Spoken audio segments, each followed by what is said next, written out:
Hello everyone, welcome back to logical civilian. આજનો આપણો topic છે મચ્છુ ડેમ ફેલિયર। કેમ મિત્રો આ ટોપિક લીધો? કારણ કે આજની તારીખ છે 11 ઓગસ્ટ 2024। આજથી 45 વર્ષ પહેલાં એટલે કે 11 ઓગસ્ટ 1979ના રોજ મચ્છુ ડેમનું ફેલિયર થયું હતું, જેના કારણે કેટલું નુકસાન થયું હતું। તો આજે આપણે એનું ટેકનિકલ એનાલિસિસ કરશું કે શું કારણ હતા જેના કારણે આવી એક હોનારત આવી। મિત્રો, આપણે જે પણ સ્ટુડન્ટ છે જે અહીંયા ભણે છે એ ફ્યુચરમાં ક્યાંક અધિકારી બનશે અથવા તો એક જાગૃત નાગરિક બનશે, જેમને આપત્તિ વખતે કયા કયા મુદ્દાઓ ધ્યાનમાં લેવા જોઈએ એ પણ અહીંયાથી વસ્તુ શીખવા મળે એવી છે। તો દરેક લોકો વિડીયો ધ્યાનથી જોજો। આ ઉપરાંત આ જે વિડીયો છે સિવિલ એન્જિનિયરિંગ ઇન્ટરવ્યૂ પ્રોસ્પેક્ટિવ અને civil engineering prelim exam prospective બનાવેલો છે, જેના કારણે વિડીયોને એન્ડ સુધી જોવું, કારણ કે વિડીયોના એન્ડમાં આ ટોપિક રિલેટેડ પૂછાયેલા પ્રશ્નોનું પણ આપણે ડિસ્કશન કરેલું છે। તો સમજીએ કે શું ઘટના થઈ હતી એ વખતે। મિત્રો, વાત છે ઓગસ્ટ 1979ની। એ વખતે 1 ઓગસ્ટ 1979થી લઈને 10 ઓગસ્ટ 1979 અથવા તો 11 ઓગસ્ટ 1979ની વાત કરીએ કે શરૂઆતના 11 દિવસમાં ખૂબ જ વરસાદ પડ્યો હતો, જેના કારણે મચ્છુ નદીની અંદર ખૂબ જ પાણીની આવક હતી એ વખતે। હવે મચ્છુ નદી કઈ રીતે વહે છે? તો મચ્છુ નદી ઉપર પહેલાં એક ડેમ આવે છે, જેને મેં અત્યારે નામ આપ્યું છે મચ્છુ 1, અને બીજો ડેમ હતો એ મચ્છુ 2 ડેમ હતો। મચ્છુ 1 ડેમ જે છે એ કેવો ડેમ હતો? નોન કંટ્રોલ ડેમ હતો, જ્યારે મચ્છુ 2 ડેમ જે છે એ કેવો હતો? કંટ્રોલ ડેમ, જેનું કન્સ્ટ્રક્શન ઓગસ્ટ 1972માં થયેલું હતું। ઓકે, હવે શું થાય છે કે મેસિવ રેનફોલ થાય છે। મેસિવ રેનફોલના કારણે શું થાય છે કે આ ડેમની અંદર ઇન્ફ્લો જે છે એ ખૂબ જ એમાઉન્ટની અંદર વધી જાય છે। હવે આ જે કન્ડિશન છે એ વખતે મચ્છુ ડેમ છે એના દરેકે દરેક ગેટ ઓપન કરી દેવામાં આવે છે, પરંતુ મચ્છુ ડેમ જે છે એની રાઈટ સાઈડના જે 3 ગેટ છે એ વખતે ઓપરેટ થતા હતા નહીં, જેના કારણે હેવી ફ્લડ જે છે એ ત્યાં ટકરાય છે અને એ બાજુની જે વોલ હોય છે એ વોલને ઓવરટોપ કરી જાય છે, જેના કારણે એ ડેમ જે છે એ રાઈટ સાઈડથી ફેલ થઈ જાય છે, રાઈટ સાઈડથી બ્રેક થઈ જાય છે। આના કારણે જે નદીના ફ્લોના ડાયરેક્શનમાં જે વિલેજ આવતા હતા, જેમાંનું એક વિલેજ હતું લીલાપર, એ લીલાપર વિલેજ જે છે એની અંદર આખું નદીનું પાણી એક સાથે ઘૂસી જાય છે અને એના કારણે લાખો મતલબ કે મોટી એમાઉન્ટની અંદર ત્યાં હોનારત થાય છે। આખું ગામ જે છે એની સાથે તણાઈ જાય છે। આ ઉપરાંત જ્યારે વધતો હતો ત્યારે અમુક જે છે એ ભૂતકાળના અમુક દ્રશ્યોને યાદ કરતા હતા ત્યાંના લોકો કે ભાઈ મચ્છુ નદી છે તો મચ્છુ નદીની અંદર વારંવાર પૂર આવતું રહે છે, એટલે આ વખતની કન્ડિશન પણ નોર્મલ હશે, પૂર આવશે એટલે આપણે દૂર જતા રહીશું અથવા સેફ જગ્યાએ જતા રહીશું તો આપણે બચી જશું। પણ આ વખતનો જે પૂર હતું એ કંઈક અલગ જ હતું, કારણ કે ખૂબ જ એમાઉન્ટની અંદર અહીંયા વરસાદ થયો હતો। કેટલો વરસાદ થયો હતો, શું કન્ડિશન હતી, આપણે થોડું પાછળ ડિટેલ ડિસ્કશન કરશું। પણ હવે અહીંયા ઓલ ઇન્ડિયા રેડિયોથી એક ન્યૂઝ બહાર પાડવામાં આવે છે કે મચ્છુ નદી પર જે છે એ અત્યારે સંકટ છે, તો દરેક લોકો સેફ જગ્યાએ જતા રહો। બટ ત્યાંના લોકોને લાગ્યું કે આ તો દર વખત જેવી જ કન્ડિશન છે, એટલે ત્યાંના લોકો એને લાઇટલી લે છે। પણ અમુક એવું એક ગામ હતું જેનું નામ હતું વાજેપર। એ ગામના લોકો હતા કે જે લોકોએ એક ઊંચી ટેકરી પર એક મંદિર આવ્યું હતું ત્યાં જતા રહ્યા હતા, પણ ફ્લો એટલો બધો હતો કે એ ફ્લો એ મંદિર જે ઊંચાણ ઉપર હતું ત્યાં સુધી વહી ગયું અને ત્યાંથી પણ જે લોકો ત્યાં સેફ જગ્યા હતા એને પણ પોતાના ફ્લોની સાથે લઈ ગયું હતું। મિત્રો, આ 2 ગામની વાત કરી એના પરથી તમે સમજી શકો છો કે કેટલી દયનીય પરિસ્થિતિ હશે। અંદાજિત 25,000 લોકોના એ દિવસે મૃત્યુ થયા હતા। હવે જોઈએ કન્ડિશન કે શું હતું। 11 ઓગસ્ટ 1979 ડેમના 3 ગેટ વર્ક કરતા હતા નહીં। હવે ડૉક્ટર વાય.કે. મૂર્તિનો એક રિપોર્ટ છે જેની અંદર શું હતું કે ડેમની જે કેપેસિટી છે એ અહીંયા થોડું લખવામાં ભૂલ થયું છે। ડેમની કેપેસિટી જે છે એ 2 લાખ ક્યુસેક હતી। ફ્લો કેરિંગ કરવા માટેની કેપેસિટી કેટલી હતી? 2 લાખ ક્યુસેક। એની સામે કેટલો ફ્લો થતો હતો? 9,60,000। ઓકે, બરાબર લખ્યું છે, 9,60,000 cusec against the capacity of 2 lakh cusec. It means કે જે ઇન્ફ્લો હતો એ 5 ગણો વધારે હતો એ ડેમની કેપેસિટી કરતાં, જેના કારણે આ ડેમ ફેલ થયો હતો। હવે જે નવો મચ્છુ ડેમ બન્યો છે એ મચ્છુ ડેમની કેપેસિટી અત્યારે આટલી રાખવામાં આવી છે 8,72,000 ક્યુસેક, જે 1989ની અંદર એનું કન્સ્ટ્રક્શન કરવામાં આવ્યું હતું. હવે થોડું આપણે મેં કીધું એક્સેસિવ રેન થયો. એક્સેસિવ રેન મીન્સ વધારે રેન થયો, પણ કેટલો વધારે એનું થોડું ચર્ચા કરીએ, જેના કારણે તમે સમજી શકો છો કે પરિસ્થિતિ કેટલી ખરાબ થઈ હશે એ વખતે. ઇવન જે ડેમ ફેલિયર થયું હતું એના આગલા દિવસે ઇન્ડિયાએ ઓલ ઇન્ડિયા રેડિયોથી આપણને ત્યાં વોર્નિંગ આપી હતી, પણ જે ઓફિશિયલ ડેમ ફેલ થયો હતો એનું વોર્નિંગ પણ ઇવન નહોતું આપી શકતા, એટલી હદે સિગ્નલ સિસ્ટમ ફેલ થઈ ગઈ હતી, જેના કારણે એ જે છે એ આપણને અમેરિકાએ જાણ કરી હતી કે ડેમ ફેલ થયો છે. તો આપણે વાત કરીએ 1979, આ કન્ડિશન છે 1979, જે વખતે ડેમનું ફેલિયર થયું હતું. હવે સમજો કે આપણે મેં જે ડેટા લીધો છે એ મેં એક રિસર્ચ પેપર વાંચ્યું છે એના પરથી છે.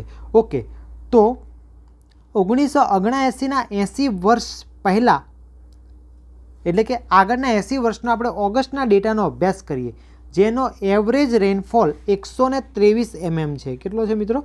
123 mm. તો 123 mmનો ઓગસ્ટ મહિનાનો રેનફોલ હતો. જુલાઈનો 249 mm હતો. અને આખા વર્ષનો જોવા જઈએ તો 569 mm ઓગસ્ટનો રેનફોલ હતો. કેટલા વર્ષનું એવરેજ લીધેલું છે મિત્રો? આપણે 80 વર્ષના ડેટાનું એવરેજ લીધું છે. હવે આપણે વાત કરીએ પર્ટિક્યુલર ઓગસ્ટ 1979ની. 1979ની અંદર શું કન્ડિશન હતી તો આપણે જોઈએ કે એ વખતે માત્ર 12મી તારીખે જ, એટલે કે 12 તારીખ સુધીમાં વરસાદ કેટલો થઈ ગયો હતો? 795 mm વરસાદ થઈ ગયો હતો. અને એમાં પણ 11 ઓગસ્ટે કેટલો હતો? 237 mm, અને 12 ઓગસ્ટે હતો 135 mm. આમ માત્ર 12 જ દિવસમાં આખા વર્ષના એવરેજ વરસાદ કરતાં પણ ત્યાં વધારે વરસાદ થઈ ગયો હતો. તેમજ પાસ્ટ 80 વર્ષના આખા ઓગસ્ટ મહિનાનો એવરેજ જે વરસાદ હતો એના કરતાં માત્ર 11 ઓગસ્ટ 1979નો જે વરસાદ હતો એ પણ વધારે હતો. ઇટ મીન્સ કે ઓગસ્ટ મહિનાનો આપણે કીધું એ વરસાદ કેટલો હતો તો જુઓ મિત્રો 123 mm હતો, પણ 11 ઓગસ્ટ 1979ના દિવસે જે વરસાદ પડ્યો એ કેટલો હતો? 237 mm વરસાદ હતો. એટલે સમજી શકો કે જે 80 વર્ષનો ડેટા છે એમાં આપણે એનો એવરેજ લઈએ તો 123 mm જેટલો વરસાદ આખા ઓગસ્ટ મહિનાનો હતો. બટ આ ખાલી વાત છે માત્ર 11 ઓગસ્ટ 1979ની. એ જ દિવસનો જે વરસાદ છે કેટલો હતો? 237 mm જેટલો વરસાદ હતો. 11મી ઓગસ્ટનો વરસાદ આખા ઓગસ્ટના વરસાદ કરતાં પણ કેવો હતો? ડબલ હતો. 10થી 12 ઓગસ્ટમાં અંદાજિત 447 mm વરસાદ નોંધાયો હતો. અને એ 3 દિવસમાં જે ઓગસ્ટનો એવરેજ વરસાદ હતો અંદાજિત 123 mm, એના કરતાં 4 ગણો વરસાદ જે ખાલી એ 3-4 દિવસમાં જ પડી ગયો હતો આખા ઓગસ્ટના એવરેજ વરસાદ કરતાં. ઇટ મીન્સ કે અહીંયા એક્સેસિવ રેનફોલ, આપણે નથી કહેતા ગુજરાતીમાં કે ભાઈ વાદળ ફાટ્યું, આભ ફાટ્યું, એવી કન્ડિશન ત્યાં થઈ હતી, જે આ ડેમના ફેલિયર માટે મેઇન રીઝન હતું. આના કારણે શું થાય છે કે ડેમની કેપેસિટી 2 લાખ ક્યુસેક પાણી સહન કરવાની હતી, જ્યારે એની સામે અંદાજિત 5 ગણું એટલે 10 લાખ ક્યુસેક જેટલું પાણી જે છે એ ત્યાં આવતું હતું. અને એ એક્સેસિવ રેનફોલ, એ એક્સેસિવ ફ્લડ જે ડેમની રાઇટ બંધ સાથે અથડાય છે અને એ રાઇટ બંધ તોડી કાઢે છે, જેના કારણે આ ઘટના આખી જે છે એ સર્જાય છે. હવે શું રીઝન હતા તો એ રીઝન આપણે હાલ ડિસ્કસ કર્યા. એમાં ફરીથી એક વખત excessive rainfall, flash flood. Excessive rainfall એટલે અતિશય વરસાદ, અને ફ્લેશ ફ્લડ. ફ્લેશ ફ્લડ શું છે આપણે થોડું ડિસ્કસ કરીએ. પછી ત્યાં જે ડેમ હતો એ ડેમની ઉપર EAP એક્ઝેક્ટ નહોતા. EAP શું છે એ પણ આપણે થોડી વારમાં ડિસ્કસ કરીએ. ઇનઅન્ડેશન મેપ અવેલેબલ નહોતો. ડેમનું પ્રોપર મેન્ટેનન્સ નહોતું થયું. જો મેન્ટેનન્સ થયું હોત તો ખબર જ હોત કે ત્યાં 3 ગેટ જે છે એ પ્રોપર વર્ક કરતા નથી. આ ઉપરાંત ઇમ્પ્રોપર વોર્નિંગ સિસ્ટમ, કે આપણે ડેમ જે ફેલ થયો એ ફેલિયર વખતે શું હતી સિસ્ટમ કે આગલા દિવસે લોકોને જાણ કરી શકીએ, પણ રેડિયો સ્ટેશનથી. પણ જે વખતે ડેમ ફેલ થવા આવ્યો એ વખતે કોઈ આપણે જાણકારી આપી શક્યા ન હતા. તો એક પણ એ કારણ હોઈ શકે આટલી મોટી હોનારત થવાનું. બીજું, flowing pattern of river. River એ રીતે ફ્લો કરતી હતી કે જો એનો ફ્લો એક સહેજ પણ ડાયરેક્શન બદલે સેજ પણ ડાયરેક્શન બદલે તો એની સાથે ઘણા બધા વિલેજ અથવા તો ઘણું બધું માનવ ધન અથવા પશુધનને નુકસાન થાય એ રીતનું હતું. તો આ હતું Machchhu dam disaster, Machchhu dam failure. Okay, તો આઈ થિંક આખો સિનારીઓ જે છે એ તમે સમજ્યા હશો. હવે આના આધારે જે છે એ કયા કયા પ્રશ્નો અત્યાર સુધી બન્યા છે એનું આપણે ડિસ્કશન કરીએ. That is first question, what is difference between disaster and hazard, type of flood. આમાંથી એક જ ક્વેશ્ચન બન્યો છે પણ મેં બધું જ લઈ લીધું છે. EAP એટલે કે ઇમરજન્સી એક્શન પ્લાન શું છે, ઇનડેશન મેપ શું છે, વોટ ઇઝ યોર વ્યૂ કે શું આ નેચરલ ડિઝાસ્ટર હતો કે હ્યુમન ઇન્ડ્યુસ્ડ. આપણે નથી કહેતા મેન મેડ, પણ મેન મેડ એટલે એવું બોલવા કરતાં આપણે હ્યુમન ઇન્ડ્યુસ્ડ વર્ડ વધારે પ્રિફર કરશું કે આ હ્યુમન ઇન્ડ્યુસ્ડ ડિઝાસ્ટર હતો. બીજી વસ્તુ કે હું તમને આ પહેલો ક્વેશ્ચન સમજાવીશ એટલે તમારે કોમેન્ટ કરવું પડશે કે મચ્છુ ડેમ ફેલિયર જે છે એ હેઝાર્ડ હતું કે ડિઝાસ્ટર હતું. ઓકે, તો સૌથી પહેલાં આપણે સમજીએ કે EAP શું છે. EAPનો મતલબ છે ઇમરજન્સી એક્શન પ્લાન. તો આ વસ્તુ શું છે તો સમજો મિત્રો કે કોઈ પણ ડેમ હોય એને મોન્સૂન પહેલાં એક ફોર્મલ ડોક્યુમેન્ટ આપવામાં આવે છે જેની અંદર ઇમરજન્સી કન્ડિશનની સામે કઈ રીતે તૈયાર રહેવું, કયા ટાઈપની વોર્નિંગ સિસ્ટમ રાખવી, કયું એનું લેવલ હશે, કેટલા લેવલ સામેને કેટલો ડિસ્ચાર્જ ડાઉનસ્ટ્રીમમાં છોડવો, આવી બધી માહિતી હોય છે. જેની અંદર સેફટીની પણ માહિતી હોય છે. રિવરનું લેવલ કયું હશે ત્યારે કેટલા એરિયાને વોર્નિંગ આપવી. તો આવું એક ફોર્મલ ડોક્યુમેન્ટ હોય છે જે આપણને શેની માહિતી આપે છે, ઇમરજન્સીથી બચવા માટેની માહિતી આપે છે. એને આપણે ઇમરજન્સી એક્શન પ્લાન તરીકે ઓળખીએ છીએ, જેની અંદર રૂલ લેવલનો પણ સમાવેશ હોય છે, જે પણ મેન્ટેનન્સ વર્ક હોય એનો પણ સમાવેશ હોય, વોર્નિંગ સિસ્ટમ, સિગ્નલ સિસ્ટમ, આ દરેક વસ્તુનો જે છે એ સમાવેશ હોય છે. બીજી વસ્તુ, ઇનઅન્ડેશન મેપ એટલે શું? ઇનઅન્ડેશન મેપ એટલે બહુ જ અગત્યનો વર્ડ છે. જેમ કે આપણે વર્ડ સાંભળ્યો હશે કે નર્મદા નદી એની ભયજનક સપાટીએ. ઓકે, ચલો એક તમને કોમન એક્ઝામ્પલ આપીને સમજાવું કે કોઈક એક રિવર છે, એ રિવર હશે એની આજુબાજુ ઘણા બધા વિલેજ હશે. ઓકે, હવે હું થોડા વિલેજના નામ લખી દઉં છું. ABCDEFGHIJKLMNOPQR, આવી રીતે ઘણા બધા વિલેજ છે. હવે નોર્મલ રિવરનું લેવલ, હાઇપોથેટિકલ ડેટા લઉં છું. નોર્મલ રિવરનું લેવલ સપોઝ કે 10 મીટર છે. ત્યાં સુધી કોઈ જ તકલીફ પડતી નથી. બટ હવે આ 10 મીટર છે, સપોઝ કે મારી ડેન્જર લેવલ છે, અહીંયા જ સપોઝ લેવલ થઈ જાય છે 12 મીટર. આ 12 મીટર લેવલ આવશે તો મારે વોર્નિંગ આપવાની છે આટલા વિલેજને, જેના ઉપર ક્રોસ કરતો જાઉં છું. પછી સપોઝ હવે બ્લેક લીટી લઉં છું, લેવલ થયું 14 મીટર, તો મારે વોર્નિંગ આપવાની છે આટલા વિલેજને. પછી બ્લુ લીટી લઉં છું, રિવરનું લેવલ થાય છે 16 મીટર, તો મારે આટલા વિલેજને વોર્નિંગ આપવાની છે.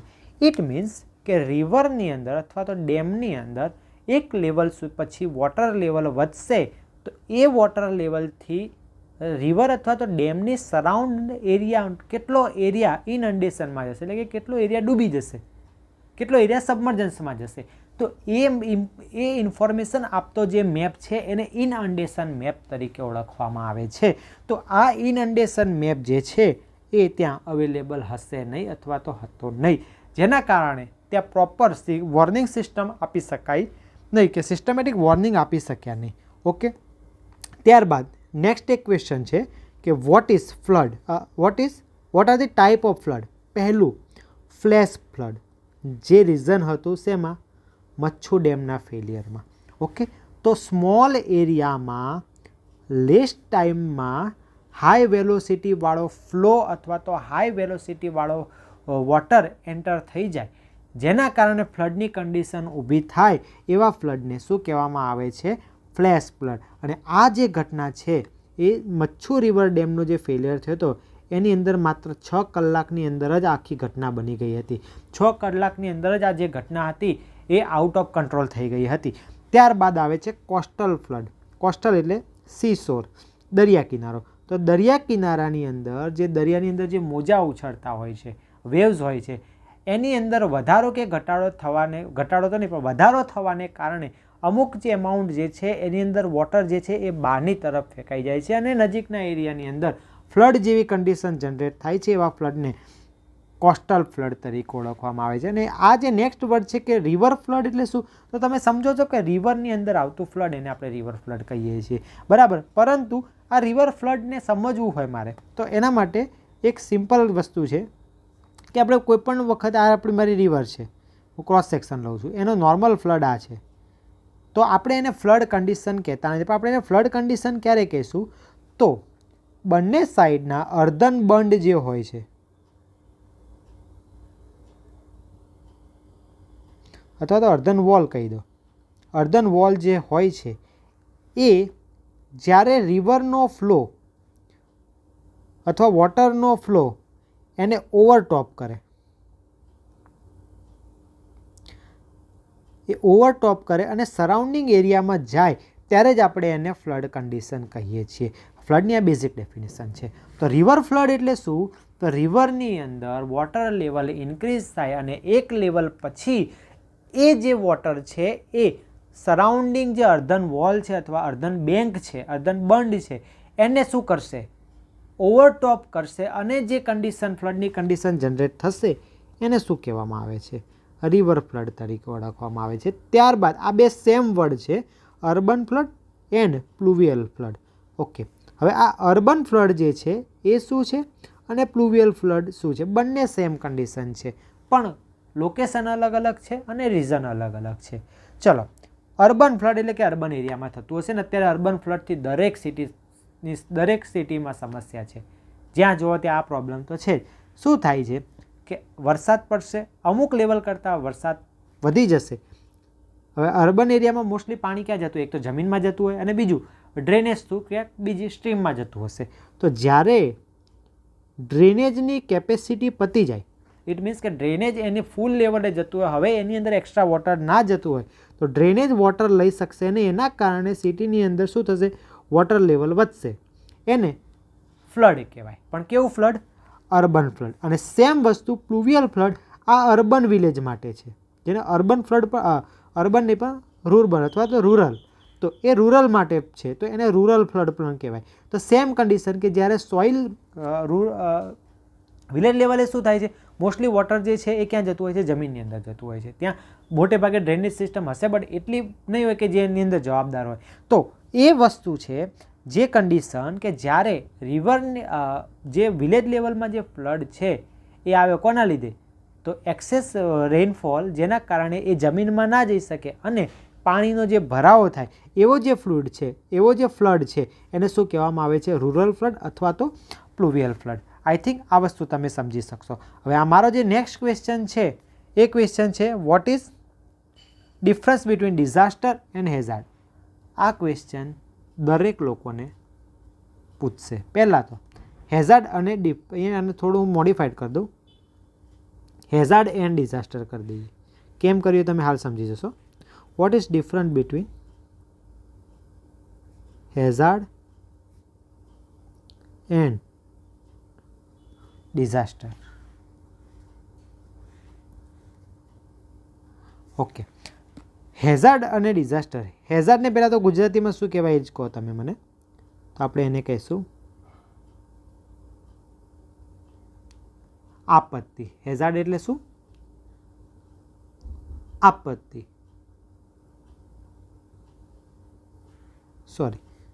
હેઝાર્ડ એટલે સંકટ. અને ડિઝાસ્ટર એટલે આપત્તિ. ડિઝાસ્ટર મેનેજમેન્ટ એટલે આપણે નથી કહેતા આપત્તિ વ્યવસ્થાપન. તો હેઝાર્ડનો મિનિંગ શું છે કે એક વન ટાઈપ ઓફ વોર્નિંગ છે, વન ટાઈપ ઓફ એક ખતરો છે એમ કહેવાય. જ્યારે ડિઝાસ્ટર શું છે, એ ખતરાથી અથવા એ હેઝાર્ડથી થનારું નુકસાન બતાવે છે.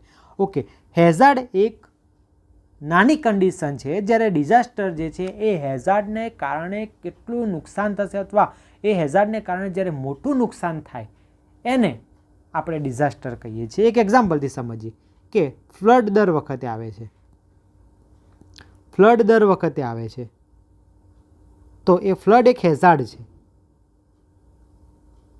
ફ્લડ શું છે? એક હેઝાર્ડ છે. પણ આ ફ્લડને લીધે ડિઝાસ્ટર ક્યારે થાય? તો એની અંદર ઘણા લોકોને નુકસાન થાય ત્યારે. તો એ ફ્લડ, સપોઝ કે આપણે વાત કરીએ કે મોરબીનું ફ્લડ, તો આ મોરબીનું ફ્લડ જે છે એ કેવું બની ગયું હતું? ડિઝાસ્ટર બન્યું. કારણ કે એની અંદર 25,000 કરતાં પણ વધુ લોકોના મૃત્યુ થયા હતા. બીજી એક્સ્ટ્રા જે નુકસાન થયું હશે એ તો આખું અલગ જ વસ્તુ છે. ઓકે, તો આ જે શું છે? ફ્લડ અને હેઝાર્ડ એન્ડ ડિઝાસ્ટર. તો આ હતો મિત્રો મારો આજનો ટોપિક. એક હજુ ઇન્ફોર્મેશન આપવાની રહી જાય છે કે મચ્છુ 2 ડેમ જે નવો બન્યો, ઓકે, એના વિશેની આપણે થોડી માહિતી લીધેલી છે. તો એ કઈ જગ્યાએ બન્યો છે? જોધપુર વિલેજમાં બન્યો છે, જેનો ડિસ્ટ્રિક્ટ મોરબી છે. એનો પર્પઝ શું છે? ઇરિગેશન અને વોટર સપ્લાય છે. એનો કેચમેન્ટ એરિયા 1193 કિલોમીટર સ્ક્વેર જેટલો છે. ક્યારે બન્યો હતો? તો આપણે વાત કરીએ પ્રમાણે 1986માં બન્યો હતો. હાઇટ એની છે 25 મીટર, લેન્થ એની છે 5125 મીટર, ગ્રોસ સ્ટોરેજ કેપેસિટી આટલી છે 100.55 million metre cube, effective storage capacity 90.80 million metre cube. Spillway કઈ ટાઈપની છે? ઓગી સ્પિલવે છે. ગેટ કેટલા છે એના? 28 ગેટ છે, રેડિયલ છે. એનર્જી ડિસિપેટર કેટલું છે? સ્ટીલિંગ બેઝ કયું છે? સ્ટીલિંગ બેઝિન છે. 24.66 કિલોમીટર લેન્થનું કેનાલ, મેઇન કેનાલ છે એની. અને એનાથી બેનિફિટ જે મળે છે કોને મળે છે? મોરબી અને રાજકોટ જિલ્લાનો, જેનો ગ્રોસ કમાન્ડ એરિયા જે છે 12,424 હેક્ટર છે. આમાંથી કયા કયા ડેટા યાદ રાખવા પડે? ઇવન આ ડેમ માટે નહીં, કોઈ પણ ડેમ માટે. તો એક, એની લોકેશન, કઈ રિવર પર છે એ, પર્પસ, કેચમેન્ટ એરિયા, એની હાઇટ, એની લેન્થ, સ્પિલવે કયા ટાઈપની છે, ગેટ કયો છે, અને એનર્જી ડિસિપેટર કયું છે, અને કેનાલ કઈ છે. ઓકે, તો આટલી વસ્તુ જે છે એ મારે આજના વિડીયોમાં તમને કહેવાની થતી હતી. બરાબર, તો આ જે છે એ આજનો વિડીયો. અને હવે જે મેં તમને કીધું, at the end of video હું તમને એક ક્વેશ્ચન પૂછીશ કે મચ્છુ ડેમ ફેલિયર થયું એ હેઝાર્ડ છે કે ડિઝાસ્ટર? ઓલરેડી મેં કહી દીધું છે, પરંતુ તમે એક મને પ્રોપર આન્સર બનાવીને આપજો. અને બીજું કે what is your view, it's natural or human induce? આ ઘણા વિદ્યાર્થીઓના પ્રશ્ન પૂછ્યો છે, એટલે આપણે એને આઈએમપી કરવા માટે એને રેડ કલરથી કરી નાખીએ. It's a natural or human induce, એટલે કે આ હ્યુમન ઇન્ડ્યુસ છે કે નેચરલ છે. ઓકે, તો આ હતો આજનો વિડીયો. કોમેન્ટ કરીને આન્સર આપવાનું ભૂલતા નહીં. વિડીયો કેવો લાગ્યો એ પણ કહેજો. આપણે આગળ જે GWSSBના ઇન્ટરવ્યૂ ક્વેશ્ચન સિરીઝ ચાલુ છે એ પણ આપણે ચાલુ રાખશું, પણ તેની અંદર પણ આના પ્રશ્નો આવી શકે છે. અને આજની આ ઘટના હતી એટલે મેં આ વિડીયો બનાવ્યો. Thank you for watching this video. Channel સાથે બન્યા રહેજો. ચેનલ પર નવા હોય તો ચેનલને સબસ્ક્રાઈબ કરજો, વિડીયોને લાઇક કરજો, તમારા મિત્રો સુધી જરૂર પહોંચાડજો. જય હિન્દ. મહેનત કરતા રહેજો, પોતાના મમ્મી પપ્પાના સપના પૂરા કરતા રહેજો.